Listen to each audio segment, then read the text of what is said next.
Hello friends, welcome back to Mommy's Love Kitchen. இன்னைக்கு நம்ம பார்க்க போறது இன்னொரு மீல் பிளானிங் அண்ட் prepping தான். இந்த மீல் பிளானிங் அண்ட் prepping ரிலேட்டடா ஒரு क्वेश्चन நான் வந்து ரொம்ப நாள் உங்ககிட்ட இருந்து எதிர்பார்த்துட்டு இருந்தேன். அதுக்கும் இன்னைக்கு நான் பதில் சொல்ல போறேன். சரி வாங்க இந்த வீக்குக்கு நான் என்னெல்லாம் மீல் பிளான் அண்ட் prep பண்ணிருக்கேன் அப்படின்றத பார்த்துடலாம். ஸோ இந்த வீக்குக்கு வேண்டிய காய்கறி வாங்கிட்டு வந்தாச்சு. கொத்தமல்லி, அப்புறம் பப்பாயா, இது காயா இருக்கு, இது பழமா ஆகணும், பழமா தான் சாப்பிட்றதுக்கு. அடுத்து வந்து ஸ்ப்ரிங் ஆனியன் 3 கட்டு $2 போட்டிருந்தாங்க, ஸோ அதை வாங்கியாச்சு. அப்புறம் நம்மளோட பீன்ஸு, அடுத்து வந்து பச்சை பட்டாணி, இது சீசனல் தான், இப்போ இருந்துச்சு ஃப்ரெஷ்ஷா ஒரு கூடையில வச்சிருந்தாங்க, அதுவும் $2 நினைக்கிறேன், ஸோ அதுவும் வாங்கியாச்சு. அடுத்து வாழைக்காய், ஏற்கனவே ஃப்ரிட்ஜில் வந்து 2 வாழைக்காய் இருக்கு, ஸோ இன்னைக்கு வந்து அதை வச்சு சிப்ஸ் பண்ண போறோம். அடுத்து வந்து சேப்பக்கிழங்கும் வந்து பாத்தீங்கன்னா எங்க வீட்டுல ரொம்ப என் பையனுக்கு பிடிச்ச ஒரு காய், குழந்தைங்களுக்கும் நல்ல காய்கறி தான், வளர்ற குழந்தைங்களுக்கு. அடுத்து வந்து கேபேஜ், அடுத்து வாழைப்பழம். இந்த வாழைப்பழம் குட்டி குட்டி வாழைப்பழம் இங்க அவ்வளவு சீக்கிரத்துல கிடைக்காது, நம்மளுக்கு சம்டைம்ஸ் இந்தியன் ஷாப்ல இருக்கும், இல்ல ஃபார்மர்ஸ் மார்க்கெட்ல கிடைக்கும். அடுத்து இந்த வீக்குக்கு தேவையான வெங்காயம், தக்காளி. இப்ப நம்ம இதை வச்சு மீல் ப்ரெப் ஆரம்பிச்சிட வேண்டியதுதான். ஸோ சாட்டர்டே நைட்டு வந்து பாத்தீங்கன்னா கொஞ்சம் நான் வாட்ச் பண்ற டைம் அப்படின்றதுனால நான் உட்காந்துக்கிட்டே பண்ற வேலையில வந்து நான் இந்த பட்டாணி எல்லாம் உரிச்சு வச்சிடலாம் அப்படின்ட்டு. இந்த பட்டாணியை உரிக்கும் போது வந்து பாத்தீங்கன்னா சில இந்த பீபாட்ல வந்து பெரிய பீபாட்ல வந்து 1, 2 தான் இருந்துச்சு, அது குட்டி குட்டியா இருந்துச்சு. ஆனா ஒரு குட்டி பீபாட்ல வந்து ஒரு 4-5 பெரிய பெரிய முத்து மாதிரி அழகா இருந்துச்சு. ஸோ இது மூலமா நான் வந்து பாத்தீங்கன்னா எனக்கு பட்டாணி ஒரு லெசன் எடுத்த மாதிரி இருந்துச்சு, வெளி தோற்றத்தை வச்சு எடப்படக்கூடாது அப்படின்ட்டு. ஸோ அப்படியே கொஞ்ச நேரம் உட்கார்ந்தபடியே பட்டாணி எல்லாத்தையும் உரிச்சாச்சு. இப்போ அதை வந்து நம்ம ஃப்ரீஸ் பண்ணிக்கலாம். இந்த சுடு தண்ணியில எல்லாம் போட்டு ஃப்ரீஸ் பண்ணணும்னு அவசியம் கிடையாது, ஜஸ்ட் ஒரு ஃப்ரீசர் பேக் ஒரு ஜிப்லாக்ல போட்டு நம்ம ஃப்ரீஸ் பண்ணிட்டோம் அப்படின்னா நம்மளுக்கு வேணுன்ற போது கொஞ்சம் கொஞ்சமா எடுத்து நம்ம யூஸ் பண்ணிக்கலாம். ஸோ இது வந்து வேகிறதுக்கு ரொம்ப குவிக்காவே இருக்கும், ஏன்னா நம்ம ஃப்ரெஷ்ஷா எடுத்துருக்கிறதுனால.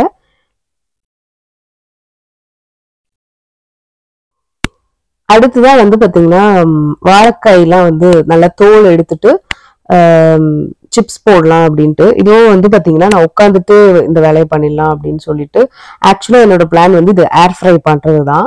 பட் வந்து என் பையனுக்கு இந்த சிப்ஸ் ரொம்ப பிடிக்கும், பொட்டேட்டோ சிப்ஸை விட வாழைக்காய் சிப்ஸ் பிடிக்கும்ன்றதுனால நான் வந்து அதை அப்படியே பிளானை மாத்தி டீப் ஃப்ரை பண்ணிடலாம் அப்படின்ட்டு வச்சுட்டேன். ஸோ இப்போ தோல் எடுத்து நல்லா சீவிட்டு கொஞ்சம் தண்ணியில உப்பு, மஞ்சத்தூள் போட்டு இந்த வாழைக்காயை போட்டு ஒரு 15 to 20 minutes அப்படியே இது ஊறட்டும். ஸோ இது பண்ணும்போது வந்து பாத்தீங்கன்னா நம்மளுக்கு அந்த காயில நம்மளுக்கு உப்பு சேர்ந்துரும். ஸோ நீங்க அதுக்கப்புறம் உப்பு போடணும்னு அவசியம் கிடையாது. வாழைக்காய் சிப்ஸ் எப்படி பண்ணணும் அப்படின்றது வந்து நான் ஸ்டெப் பை ஸ்டெப் ஏற்கனவே போட்டிருக்கேன், அந்த மெத்தட் இன்னுமே நல்லா டேஸ்டியாவே இருக்கும், டிஸ்கிரிப்ஷன்ல போடுறேன், நீங்க செக் பண்ணிக்கோங்க. இப்போ வாழைக்காய் வந்து ஊறிட்ட பிறகு நான் எடுத்து இந்த மாதிரி ஒரு டிஷ்யூ பேப்பரோ இல்லை டவல்லையோ அப்படியே ஸ்ப்ரெட் பண்ணி விட்டுக்கலாம். ஏன்னா இந்த டைம் வரைக்கும் நான் வந்து டீப் ஃப்ரை பண்ணல, ஏர் ஃப்ரை தான் பண்ண போறேன்னு நினைச்சிட்டு இருந்தேன். பட் அதுக்கப்புறம் வந்து டீப் ஃப்ரை பிளானா மாறிடுச்சு. அடுத்தது நைட்டு தூங்க போறதுக்கு முன்னாடி ஊற வைக்க வேண்டியதெல்லாம் ஊற வச்சிடலான்ட்டு கேழ்வரகு இட்லி மாவுக்கு வந்து அரிசி, கேழ்வரகு, அப்புறம் நார்மலான இட்லி மாவு, அப்புறம் அதுக்கு வேண்டிய உளுந்து, ரெண்டுத்துக்குமே வேண்டிய உளுந்து, அப்புறம் பயறு வகை வந்து பச்சை பட்டாணி எடுத்திருக்கேன் நான் இன்னைக்கு. ஸோ எல்லாத்துக்கும் கழுவி ஊற வச்சிட வேண்டியதான். நார்மலான அரிசி, இட்லி அரிசி, இட்லி மாவுக்கு வந்து பாத்தீங்கன்னா 4 கப்பு இட்லி அரிசி, கொஞ்சமா ஜவ்வரிசி போட்டு ஊற வச்சிருக்கேன். இதுக்கு வந்து ஒரு 3/4 கப்பு உளுந்து. அடுத்து கேழ்வரகுக்கு வந்து பாத்தீங்கன்னா 2 கப்பு இட்லி அரிசி, 2 கப்பு கேழ்வரகு, இது நல்லா வாஷ் பண்ணிட்டு தண்ணி ஊத்தியாச்சு. இதுக்குமே 3/4 கப்பு உளுந்து. ஸோ இது எல்லாமே ஊறட்டும். இப்ப நெக்ஸ்ட் அடுத்த நாள் காலையில வந்து பாத்தீங்கன்னா உளுந்து நான் கொஞ்சம் கூடவே ஊற வச்சிருக்கேன். இது வந்து இன்னைக்கு பிரேக்ஃபாஸ்ட்டுக்கு. ஸோ பிரேக்ஃபாஸ்ட்டுக்கு வடை அண்ட் சாம்பார் தான். ஸோ அதை தான் நான் சாம்பாருக்கு வேண்டியது தான் நான் குக்கர்ல வச்சிருக்கேன். இப்போ நெக்ஸ்ட் வந்து நம்ம இன்ஸ்டன்ட் பாட்ல இந்த வேக வைக்க வேண்டியதெல்லாம் வச்சிடலாம் அப்படின்ட்டு ரெடி பண்ணிட்டு இருக்கேன். ஸோ ஃபர்ஸ்ட் லேயர்ல வந்து இந்த பிளாக் ஐட் பீனு, காராமணி, வெள்ளை காராமணி, இதை வந்து நம்ம ஊற வைக்க வேண்டிய அவசியம் கிடையாது, பட் நீங்க ஒரு 1 hour கூட ஊற வச்சுக்கலாம். அதை வந்து நான் ஃபர்ஸ்ட் லேயர்ல போட்டிருக்கேன். கொஞ்சம் உப்பு சேர்த்துக்கிட்டோம்னா கொஞ்சம் நல்லா இருக்கும். அப்புறம் வந்து நம்மளோட ஊற வச்சிருந்த பட்டாணி, இது காஞ்ச பட்டாணி, ஸோ இதுக்கும் தண்ணி உப்பு போட்டாச்சு. அப்புறம் இன்னொரு ஒரு லேயர்ல முட்டை, அதுக்கப்புறம் உருளைக்கிழங்கு, இது எல்லாத்தையும் இன்ஸ்டன்ட் பாட்டில போட்டு வேக வச்சிட வேண்டியதுதான். ஸோ ஒரே ஷாட்ல நம்மளுக்கு வந்து ஒரு 4 ஐட்டம் ரெடி ஆயிடும். ஃபர்ஸ்ட் வேலை நான் இதை பண்ணிட்டேன் அப்படின்னா இது நம்மளுக்கு ரெடி ஆகிட்டு வந்துட்டு ஆறி நம்ம உள்ள வைக்கிறதுக்கு கரெக்டாக இருக்கும். இப்போ வடைக்கு நம்ம ஃபர்ஸ்ட் நான் கிரைண்டர்ல போட்டு எடுத்தாச்சு. ஸோ நல்லா ஃப்ரெஷ்ஷான உளுந்து மாவு வடைக்கு ரெடியா இருக்கு. இதுல வந்து பச்சை மிளகாய் எப்படி நான் வந்து இந்த அரைச்ச பச்சை மிளகாய் யூஸ் பண்றேன்னா இப்படிதான். ஸோ நம்ம எடுத்து கட் பண்ண வேண்டிய அவசியம் கிடையாது. ஸ்ட்ரைட்டா எடுத்து மைக்ரோவேவ்ல ஒரு 30 செகண்ட்ஸ் வச்சுக்கோங்க. ஸோ அதை எடுத்து நீங்க போட்டுட்டீங்கன்னா உங்களுக்கு கரெக்டா ஆயிடும். அப்புறம் வேண்டியதெல்லாம் போட்டு வடைக்கு மாவு ரெடி பண்ணிட்டு நெக்ஸ்ட் சாம்பார் பருப்பு வேக வச்சிருந்தோம்ல, அதுல பாதி நான் எடுத்து வச்சுட்டேன், பாதி தான் சாம்பார் பண்ண போறேன். இப்போ வந்து நம்ம வடைய போட்டு, வடை வந்து காலையில பிரேக்ஃபாஸ்டா சாப்பிடும் போது வந்து பாத்தீங்கன்னா உங்களுக்கு கொஞ்சம் டைஜஷனும் நல்லா இருக்கும். குழந்தைங்களும் வந்து கொஞ்சம் ஃப்ரெஷ்ஷா டேயோட ஸ்டார்டிங்ல இருக்கும் போது அவங்க இன்னும் கூட விரும்பி சாப்பிடுவாங்க. வளர்ற குழந்தைங்களுக்குலாம் உளுந்து வந்து அது ஆண் குழந்தையா இருந்தாலும் சரி, பெண் குழந்தையா இருந்தாலும் சரி, உளுந்து வந்து கொடுக்கறது நல்லதுதான். அட்லீஸ்ட் ஒரு 2 வாரத்துக்கு ஒருக்க இந்த மாதிரி வடை மாதிரி அவங்களுக்கு பிடிச்ச ஃபார்ம்ல கொடுத்துடுறது நல்லது. ஸோ என்ன கொஸ்டின் அப்படின்னு பாத்தீங்கன்னா, நீங்க எல்லாத்தையும் அதாவது காய்கறி, பயிறு வகைகள் இதெல்லாம் நீங்க வந்து முன்னாடியே செஞ்சு ஃப்ரிட்ஜில் வைக்கிறீங்களே, இதோட ஃபுல் நியூட்ரியன்ஸ் உங்களுக்கு கிடைக்குமா அப்படின்றது. ஸோ இது என்ன அப்படின்னு பாத்தீங்கன்னா, நம்ம எப்பவுமே நம்ம செய்யறதுதான் சரி அப்படின்றத நான் சொல்ல வரல. நீங்க இப்போ ஒரு காய்கறி பறிக்கிறீங்க அப்படின்னா அது ஃப்ரிட்ஜ்லயே வைக்காம டைரக்டா நீங்க வந்து குக் பண்ணி சாப்பிட்றதுல ஃபுல் நியூட்ரியன்ஸ் கிடைக்கும். அதுவுமே குக் பண்ணதுமே பாத்தீங்கன்னா ஒரு 2 to 3 ஹவர்ஸ்க்குள்ள நீங்க சாப்பிட்டாதான் அதோட நியூட்ரியன்ஸ் கிடைக்கும். ஸோ இது வந்து நம்ம கம்பேரிசன் தான் பண்ணி பார்க்கணும். இன்ஸ்டெட் ஆஃப் நீங்க வந்து வெளியில வாங்கி சாப்பிடுறது, இல்ல அப்படின்னா வந்து ஜங்க் சாப்பிடுறது, ஃப்ரைடு சாப்பிடுறது, டைம் இல்லைன்றதுனால அப்படி இருக்கிறதுக்கு நீங்க கம்பேர் பண்ணீங்கன்னா மீல் ப்ரெப் பண்ணலாம். பயிர் வகைகள்லாம் 1 வாரம் வரைக்குமே ஃப்ரிட்ஜ்ல வைக்கலாம். அந்த மாதிரி வேக வச்ச காய்கறிகளுமே வந்து நம்ம வேக தான் வச்சிருக்கோம் அப்படின்றதுனால அதனால நம்மளுக்கு வந்து நியூட்ரியன்ஸ் வந்து பெருசாலாம் லாஸ் ஆகாது. நீங்க என்ன சமைச்சாலுமே home food is the best food. ஏன்னா வந்து நம்ம கிட்ட எந்த ப்ரிசர்வேட்டிவ்ஸ் ஆர் அடிட்டிவ்ஸ் எல்லாம் நம்ம நிறைய குக்கிங்ல இருக்கவே வாய்ப்பு இல்லை. ஃப்ரெஷ்ஷான இன்கிரீடியன்ஸ் நம்ம பண்ணுவோம். மெயினா வந்து நம்ம உள்ள என்ன போட்டிருக்கோம் அப்படின்றது நம்மளுக்கு தெரியும். ஸோ அதுவே வந்து சேஃபரான ஒரு ஆப்ஷன் தான். ஸோ எங்களோட பிரேக்ஃபாஸ்ட் சாப்பிட்டு நெக்ஸ்ட் வேலை என்ன பார்த்தீங்கன்னா, அந்த பனானா சிப்ஸ் நைட் ஃபுல்லா காஞ்சிட்டு இருந்துச்சு. ஸோ அதை வந்து எடுத்து நான் ஃப்ரை பண்ணிக்கிட்டேன்.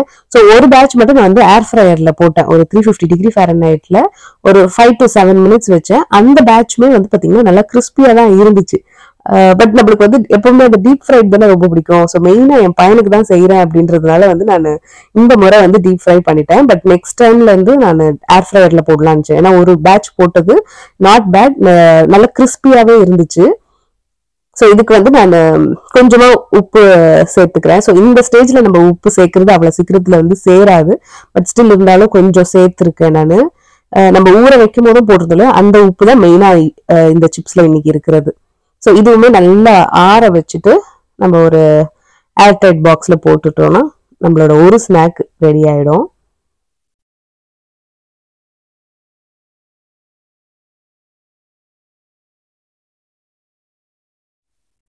அடுத்ததான் நம்ம மீல் ப்ரெப்பிங்ல வந்து பார்த்துட்டு இருக்கிறது இட்லி மாவு அரைக்கிறது தான். ஃபர்ஸ்ட் வந்து உளுந்து ஆஸ் யூஷுவல் எல்லாரும் பண்ற மாதிரி தான் உளுந்து போட்டு எடுத்துட்டு நம்மளோட இட்லி ரைஸ் அது போட்டுட்டேன். அதாவது நார்மல் ஒயிட் ரைஸ் போட்ட இட்லி மாவு, அப்புறம் கேழ்வரகு. ஸோ இது ரெண்டுத்தையுமே அரைச்சிட்டு 2 இன்ஸ்டன்ட் பாட்ல யோகர்ட் மோட்ல போட்டு செட் பண்ணிட்டோம்னா நம்மளுக்கு அடுத்த நாளைக்கு பர்ஃபெக்டா புளிச்சிருக்கும். புளிக்கிறதுக்கும் பொங்குறதுக்கும் என்னங்க டிஃபரன்ஸ் ஒருத்தர் கேட்டிருந்தீங்க. ரெண்டுத்துக்கும் ஒன்றும் பெருசா டிஃபரன்ஸ் கிடையாது. ஜென்ரலா வந்து இது நம்ம புளிச்சு இட்லி மாவு சாப்பிட்றது நல்லது. ஸோ அதுக்குதான். அடுத்து வந்து நம்ம இன்ஸ்டன்ட் பாட்ல ஏற்கனவே வச்ச பயிர் வகைகள், அப்புறம் முட்டை, அப்புறம் வந்து நான் பருப்புக்கு வேக வச்சிருந்தேன். பாதி வந்து சாம்பார் காலையிலுக்கு எடுத்துட்டேன். இன்னொரு பேட்ச் வந்து நான் நெக்ஸ்ட் இந்த வீக்குக்காக எடுத்து வச்சுட்டேன். இப்ப நம்ம இது எல்லாத்தையும் ஆற வச்சுட்டு ஒரு நல்ல ஒரு ஏர் டைட்டான ஒரு பாக்ஸ்ல போட்டு வச்சுக்கோங்க. பேக்கிங் நான் எப்பவுமே சொல்ற மாதிரி ரொம்ப இம்பார்ட்டன்ட். நீங்க இது எல்லாத்தையும் வேக வச்சுட்டு ஆற வச்சுட்டு நீங்க உள்ள வைக்கிறது வந்து பாத்தீங்கன்னா ஒரு 2 to 3 ஹவர்ஸ்க்குள்ள இதை பண்ணிடுங்க. நீங்க ரொம்ப வார்மான பிளேஸ்ல இருக்கீங்கன்னா 2 ஹவர்ஸ்லயே வச்சிடுங்க. கொஞ்சம் கோல்டான பிளேஸ்ல இருக்கீங்க அப்படின்னா நீங்க ஒரு 3 ஹவர்ஸ் கூட நீங்க வெளியே கவுண்டர் டாப்ல வச்சுட்டு உடனே ஃப்ரிட்ஜ்ல வச்சிடுங்க. ஸோ அது வந்து பாத்தீங்கன்னா உங்களுக்கு கரெக்டா ஒரு 1 வீக்குக்கு பர்ஃபெக்டா எந்த ஒரு பிரச்சனையும் இல்லாம உங்களுக்கு 1 வீக்குக்கு கவர் ஆயிடும். அடுத்து வந்து இன்னொரு ஸ்நாக்குக்கு வந்து பாத்தீங்கன்னா நம்மளோட எள்ளு சிக்கி. இது வந்து நம்ம இந்தியன் ஷாப்ல வந்து பாத்தீங்கன்னா இந்தியால எந்த அளவுக்கு ஃபேமஸ்ன்றது எனக்கு தெரியல. கிடைக்கும், பட் நம்ம இந்த மாதிரி ட்ரெயின்ல பஸ்ல போகும்போது கிடைக்கும். பட் கடையில எத்தனை பேர் விரும்பி சாப்பிடுறீங்கன்னு எனக்கு தெரியல. பட் இங்க யூஎஸ்ல வந்து டிஃபால்ட்டா கிடைக்கிற ஒரு ஸ்நாக், இல்ல வீட்டுல எல்லா வீட்லயும் இருக்கிற ஒரு ஸ்நாக், ஒண்ணு கடலை முட்டாய் இல்ல எள்ளு முட்டாய். அது வந்து கண்டிப்பா எல்லா இந்தியன்ஸ் வீட்லயும் இருக்கதான் செய்யும். ஒரு குவிக்கான ஒரு டெசர்ட் சாப்பிட்ட ஒரு ஃபீல் இருக்கும். அதே சமயம் நல்ல ஒரு ஆப்ஷனாவும் இருக்கும். ஸோ அதுதான் நான் பண்ணிட்டு இருக்கேன். என் பையனுக்குமே இது வந்து ரொம்ப பிடிச்ச ஒரு ஸ்நாக் இது. ஃபர்ஸ்ட் வந்து வெல்லம், ஃபர்ஸ்ட் வந்து நம்ம எள்ளை போட்டு நல்லா பொரியணும். அது வந்து நல்ல படப்படான்னு பொரியணும். ஸோ அது பொரிச்சு எடுத்து தனியா வச்சுட்டு, பொரிச்சுனா இந்த வறுத்து அந்த மாதிரி. அடுத்து வந்து வெல்லம், இது வந்து 1.5 கப்பு எள்ளுனா 1 கப்பு வெல்லம், ஒரு 2 டேபிள் ஸ்பூன் தண்ணி போட்டு, கொஞ்சம் பட்டர் போட்டு, சிரப் போட்டுட்டு, அதுக்கப்புறம் நம்ம வறுத்த எள்ளு போட்டு மிக்ஸ் பண்ணிடுவேன். ரொம்ப சிம்பிளான ஸ்நாக் தான். பட் பிடிச்சவங்களுக்கு இது ரொம்ப ஒரு டேஸ்டியா இருக்கும். அதே சமயம் நம்மளுக்கு இதுல தெரியும் என்ன இருக்குன்ட்டு, சர்க்கரையே கிடையாது, வெறும் வெல்லம் தான் சேர்த்திருக்கோம். குழந்தைங்களுக்கும் வந்து தாராளமா கொடுக்க வேண்டிய ஒண்ணுதான். ஏன்னா எள்ளுலாம் வந்து அகைன் நம்மளுக்கு உடம்ப வந்து நல்லா உறுதியா ஆகுறதான ஒரு விஷயம் தான் இது. வெள்ளப்பாகு வந்து நீங்க நல்லா எடுத்து தண்ணியில போட்டீங்கன்னா அது வந்து டக்குன்னு ஒரு சத்தம் வரணும். அதுதான் கரெக்டான பக்குவம். ஸோ அந்த ஸ்டேஜ் வர வரைக்கும் வச்சுட்டு அதுக்கப்புறம் நீங்க எள்ளு சேர்த்துக்கலாம். ஸோ இதை தவிர்த்து நீங்க வந்து எள்ளுக்கு பதிலாக நீங்க வேற ஏதாவது நட்ஸ் சேர்க்கணும்னா கூட சேர்த்துக்கலாம். அது உங்களோட இஷ்டம். ஸோ நீங்க என்ன சேர்க்குறீங்களோ அந்த சிக்கி ஆயிடும். ஸோ இதை அப்படியே ஃபிளாட் பண்ணிட்டு நெக்ஸ்ட் இதை கட் பண்ணிட வேண்டியதுதான். ஸோ நான் செய்யற அந்த ஸ்நாக் வந்து கரெக்டா அந்த 1 வீக்குக்கு வர மாதிரி தான் இருக்கும். மிச்சம் லெஃப்ட் ஓவர்ஸ் இருந்துச்சு அப்படின்னா அதை ஒரு சின்ன பாக்ஸ்ல போட்டு நெக்ஸ்ட் வர வீக்குள்ள அது முடிஞ்சிடும். ஸோ நம்ம செய்யறது வந்து குட்டி குட்டி போர்ஷன்றதுனால வந்து அதுக்கு ஃப்ரெஷ்னஸும் இருக்கும். அதனால வந்து நம்மளுக்கு வேஸ்டேஜும் கம்மியா தான் இருக்கும். சாப்பிட்டு முடிச்சிருவாங்க. இன்னொரு விஷயமும் உங்க எல்லார்ட்டையும் சொல்லணும்னு நினைச்சது வந்து பாத்தீங்கன்னா, நீங்க ஒருத்தவங்க வீட்டுக்கு போறீங்க, அந்த வீட்டுல உங்க வீட்டுல இருக்கிற மாதிரி ஒரு குழந்தை இருக்கு அப்படின்னா, ஸ்நாக்ஸை வந்து வாங்கிட்டு போகாம அவங்களுக்குமே நீங்க செஞ்சு எடுத்துட்டு போய் கொடுங்க. இது வந்து பாத்தீங்கன்னா கஷ்டப்பட்டு நீங்க செஞ்சுட்டு வந்திருக்கீங்களேன்ட்டு கூட அந்த குழந்தைங்க சாப்பிடுவாங்க. அப்படி கூட அவங்களுக்கு சாப்பிட்டு அது பிடிக்க ஆரம்பிச்சிடலாம். அவங்க பேரண்ட்ஸ் கிட்ட அவங்க கேட்கறதுக்கு சான்சஸ் இருக்கு.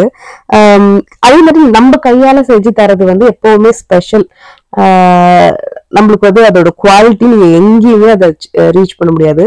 ஸோ நீங்க வெளியே இன்னொருத்தவங்க வீட்டுக்கு போறீங்க, குழந்தைங்க இருக்காங்கன்னா உங்க கையாலே செஞ்ச ஒரு ஸ்நாக்கை செஞ்சுட்டு போய் கொடுங்க. அது ரொம்ப ஸ்பெஷல். அது அவங்களுக்கு நம்மளுக்கு ஒரு கில்ட்டும் இருக்காது. நம்ம வீட்டுல இருக்க குழந்தைங்களுக்கு பார்த்து பார்த்து கொடுத்துட்டு வெளியில போகும்போது மிச்ச குழந்தைங்களுக்கும் அப்படி கொடுத்தோன்ற ஒரு திருப்தியும் இருக்கும். ஸோ இப்போ எனக்கு ப்ரெப் எல்லாம் முடிச்சாச்சு. நெக்ஸ்ட் மீல் பிளானிங் தான் இது. இந்த மீல் பிளானிங் வந்து பாத்தீங்கன்னா எனக்கு தெரிஞ்சு சார்ட் நம்பர் 6.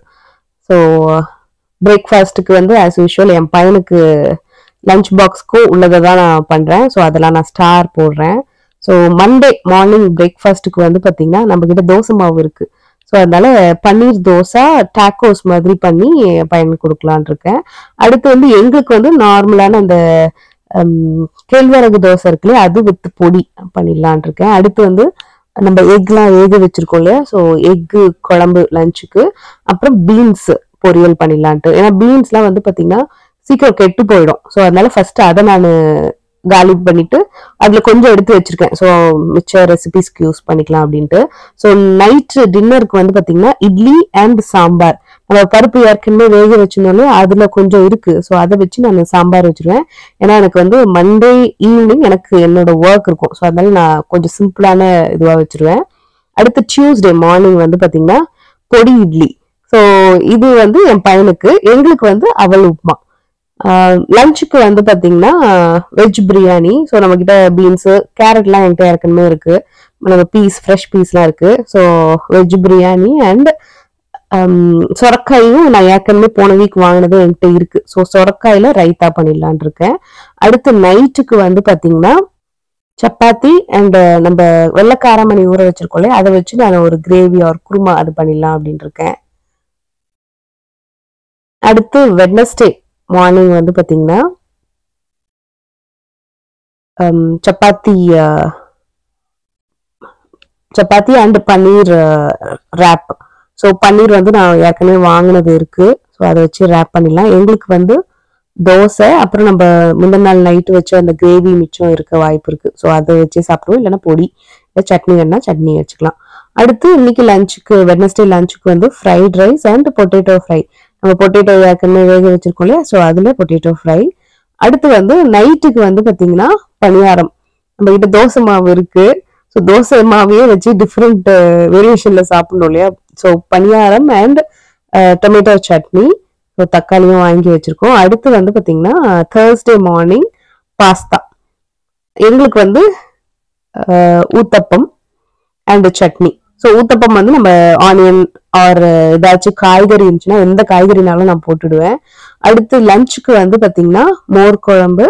அடுத்து தொட்டுக்க வந்து சேப்பங்கிழங்கு ஃப்ரை. ஸோ சேப்பக்கிழங்கு ஃப்ரைலாம் டீப் ஃப்ரை கிடையாது. அதையுமே வந்து நம்ம ப்ரெஷர் குக் பண்ணிட்டு, ஒரே ஒரு விசிலுக்கு ப்ரெஷர் குக் பண்ணிட்டு மசாலா தடவி அப்படியே சாட்டை பண்ணி எடுத்தோம்னா கரெக்டா சூப்பரா கிறிஸ்பியாவே கிடைக்கும். அடுத்து வந்து நைட்டுக்கு அகைன் வந்து பாத்தீங்கன்னா இன்னைக்கு தேர்ஸ்டே நைட்டுக்கும் எனக்கு ஒர்க் இருக்கும். ஸோ அன்னைக்கு வந்து நான் முன்னாடியே பண்ணி வச்சிருவேன். ஸோ சப்பாத்தி அண்ட் பன்னீரும் பீஸும் போட்டு ஏதாவது ஒரு கிரேவியே பண்ணி வச்சுட்டோம்னா கரெக்டா இருக்கும். அடுத்து ஃப்ரைடே மார்னிங் வந்து பாத்தீங்கன்னா எக் சப்பாத்தி ரோல். ஸோ எக்கை வந்து புர்ஜி மாதிரி பண்ணிட்டு சப்பாத்திக்குள்ள ரோல் பண்ணி கொடுத்துடலாம் அப்படின்ட்டு இருக்கேன். எங்களுக்குமே மோஸ்ட்லி அதுதான் இருக்கும்னு நினைக்கிறேன். ஸோ அடுத்து வந்து மத்தியானத்துக்கு வந்து புளிக்குழம்பு. ஸோ ஏதாவது காய்கறி மிச்சம் மீதி இருக்கும். ஸோ அதை வச்சு நான் புளிக்குழம்பு, அப்புறம் கேபேஜ் இருக்குல்லையே அது வந்து கேபேஜ் கூட்டு பண்ணிடலாம் அப்படின்னு இருக்கேன். அப்புறம் நைட்டுக்கு வந்து ஸ்ப்ரிங் தோசை. ஸோ அந்த ஒயிட் தோசை மாவுல நம்மளுக்கு அந்த ஸ்ப்ரிங் ஆனியன், அப்புறம் கொஞ்சம் இந்த வெஜ்ஜீஸ், இந்த ஃப்ரைட் ரைஸ்குள்ள அந்த வெஜ்ஜீஸ்லாம் கொஞ்சம் கொஞ்சம் கேப்சிகம்லாம் இருக்கு. ஸோ அதை வந்து போட்டு ஸ்ப்ரிங் தோசை. அப்புறம் Saturday morning as usual pancake and egg. அது சாப்பிட்டுட்டோம்னா கொஞ்சம் ஃபில்லிங்காகவும் இருக்கும். ஏன்னா என் பையனுக்கு அன்னைக்கு ஸ்விம்மிங் கிளாஸ்லாம் இருக்கும். ஸோ குவிக்கான ஒரு பிரேக்ஃபாஸ்ட். அடுத்து மத்தியானத்துக்கு நைட்டுக்குலாம் நம்ம லெஃப்ட் ஓவர் வெஜ்ஜீஸ் இருக்கும், இல்லை குக் பண்ண ஃபுட்டே கூட இருக்க வாய்ப்பு இருக்கு. ஸோ அதை பண்ணி சாப்பிட்டுட்டு சண்டே திரும்பி ஷாப்பிங் போயிட்டு நெக்ஸ்ட் இன்னொரு மீல் பிளானோட நான் உங்களை மீட் பண்றேன். இந்த வீடியோ உங்களுக்கு பிடிச்சிருந்துச்சுன்னா மறக்காம நம்ம சேனலை லைக் பண்ணி, ஷேர் பண்ணி, சப்ஸ்கிரைப் பண்ணிடுங்க. எப்போதும் மாமிஸ் லவ் கிச்சனோட இணைஞ்சே இருங்க. நம்ம சேனல் நீங்க இன்ஸ்டாலும் ஃபேஸ்புக்ல கூட ஃபாலோ பண்ணலாம். இதே மாதிரி இன்னொரு வீடியோல உங்களை சந்திக்கிறேன். நன்றி, வணக்கம்.